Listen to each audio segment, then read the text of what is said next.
Kak, tolong dong jelasin manfaat ilmu komunikasi. Baik, saya akan menjelaskan manfaat ilmu komunikasi sedikit. Mari kita simak videonya secara bersama-sama.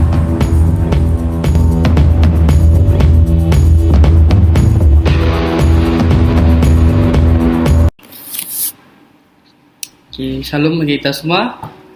Pada kesempatan kali ini saya akan membahas manfaat ilmu komunikasi. Nah, kita sering bertanya apakah komunikasi tersebut.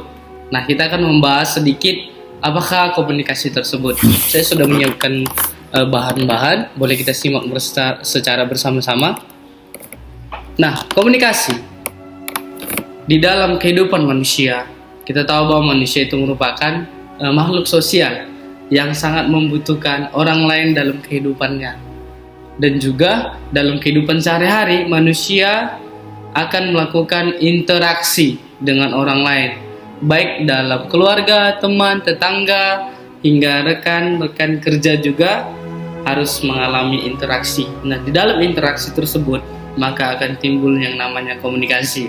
Saat melakukan interaksi, manusia juga harus melakukan komunikasi. Nah, melakukan komunikasi dalam dua arah, tidak satu arah, karena manusia itu adalah manusia sosial atau makhluk sosial. Nah, supaya saling mengerti informasi apa yang akan disampaikan. Nah, ada dua jenis komunikasi, yakni satu arah dan dua arah. Nah, lebih digunakan dalam dua arah untuk menggapai komunikasi atau informasi yang ingin disampaikan. Nah, jika hanya satu arah saja, kemungkinan hanya ada satu pihak saja yang memahami informasi yang akan disampaikan. Nah, kita tahu bahwa manusia itu makhluk sosial, maka dalam berinteraksi maka akan timbulnya yang namanya komunikasi. Berikutnya kita akan membahas tentang seputar ilmu komunikasi. Nah, inilah pengertian dari ilmu komunikasi tersebut. Nah, secara singkat, komunikasi adalah proses penyampaian informasi baik berupa pesan, gagasan, maupun ide dari satu pihak ke pihak lainnya, dan dilakukan pada umumnya dengan memakai verbal atau bahasa isyarat, bahasa tubuh. Nah, dalam buku yang berjudul Metode Riset Komunikasi ditulis oleh Andi Mirjan, Ronda Asep Rahmatullah pada 2020, komunikasi merupakan suatu rumpun ilmu sosial yang memiliki tujuan untuk menyampaikan pesan kepada manusia lainnya. Ada yang dinamakan dengan interaksi. Nah, berikutnya masih di seputar ilmu komunikasi. Nah, saya sudah menyiapkan beberapa pandangan para tokoh-tokoh mengenai apakah itu komunikasi. Menurut Aristoteles, komunikasi adalah usaha yang berfungsi sebagai alat warga masyarakat dalam berperan serta dalam demokrasi. Nah, pandangan tokoh yang berikutnya adalah David K. Berlo. Ia mengemukakan dalam bukunya, dalam karangan Profesor Dr. Hafid Changra MSc, dikatakan bahwa David K. Berlo mendefinisikan komunikasi sebagai instrumen dan interaksi sosial yang berguna untuk mengetahui dan memprediksi sikap orang lain serta mengetahui keberadaan diri sendiri, dilakukan dengan tujuan untuk menciptakan keseimbangan dalam masyarakat. Nah, tokoh yang berikutnya ialah Everett M. Rogers. Dalam buku Ilmu Komunikasi, suatu pengantar atau Everett M. Rogers mendefinisikan komunikasi sebagai proses pengalian ide dari sumber ke penerima dengan tujuan untuk mengubah tingkah laku penerima tersebut, yakni sama dengan istilah konseling atau konselor. Dengan proses konselor ataupun interaksi antara konselor dengan tamu konselornya menggunakan komunikasi. Dan yang berikutnya adalah Harold D. Laswell. Ia mengemukakan dalam bukunya, yakni karangan Dedi Mulyana, ia mendefinisikan bahwa pada dasarnya komunikasi merupakan proses yang menjelaskan siapa mengatakan apa dengan saluran apa kepada siapa dan dengan akibat atau hasil. Ini merupakan komunikasi yang sangat sempurna, 5W dengan 1H. Dan yang berikutnya adalah Wuriano.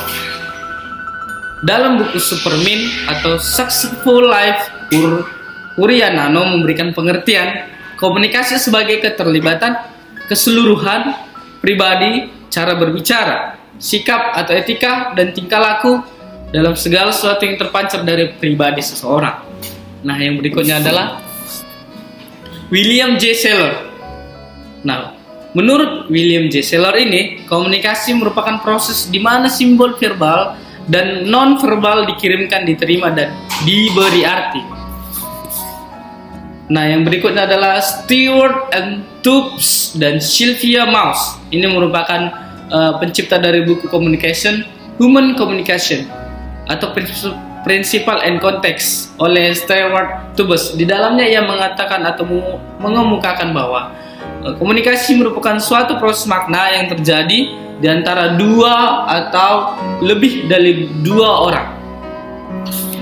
Nah, yang berikutnya adalah pendapat dari beberapa tokoh mengenai komunikasi wanita. Nah, saya sengaja mengutip hanya satu wanita karena pendapatnya ini sangat menarik.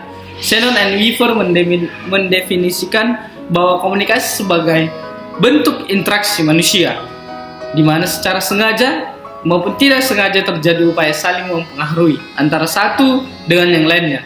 Bentuk interaksi ini tidak terbatas pengguna atau bahasa verbal, namun juga dalam bentuk ekspresi atau wajah, muka, lukisan, seni, atau teknologi, dan sebagainya.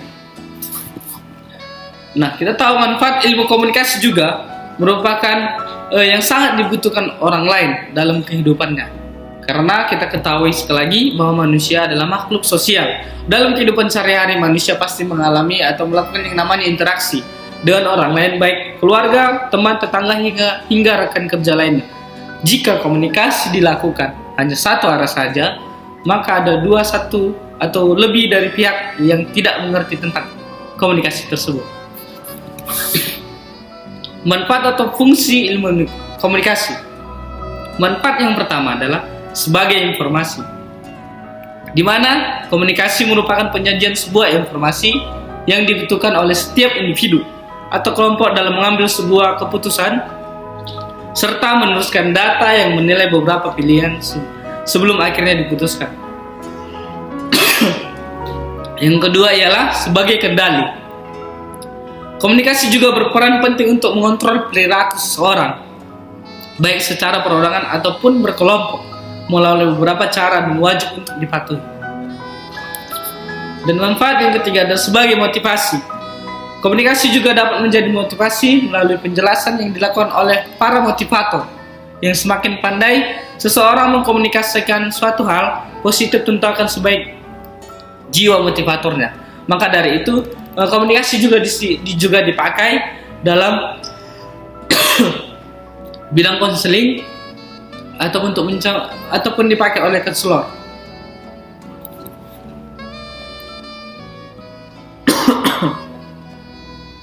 Manfaat fungsi ilmu komunikasi. Manfaat fungsi ilmu komunikasi dari pihak kedua. Yang pertama adalah memahami semua informasi yang dibutuhkan, karena ada dua pihak, memahami dan saling memahami. Komunikasi dapat mempererat tali persaudaraan baik antara pribadi, golongan, kelompok, bangsa maupun negara. Dengan berkomunikasi, kita bisa tahu kebijakan dan peraturan perundang-undangan. Komunikasi juga sangat penting bagi keberhasilan organisasi dalam menciptakan kerjasama yang baik, dan komunikasi juga dilakukan sebagai proses sosial berwarga negara. Kita tahu bahwa sebuah organisasi memiliki yang namanya interaksi antara bidang-bidang atau kelompok-kelompok tertentu untuk menggapai keberhasilan dari organisasi tersebut.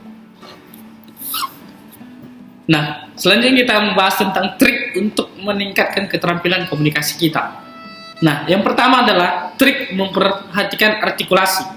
Nah, kita tahu artikulasi itu kejelasan apa yang kita sampaikan kepada teman atau lawan interaksi kita. Nah, di sini ia mengatakan bahwa yakni berbicara dengan jelas, di mana artikulasi setiap kata yang Anda ucapkan haruslah jelas di telinga orang lain. Bagi kita yang belum bisa begitu, haruslah berlatih berbicara dengan secara berulang-ulang dengan kata-kata yang Anda ucapkan dan terdengar lebih jelas lagi.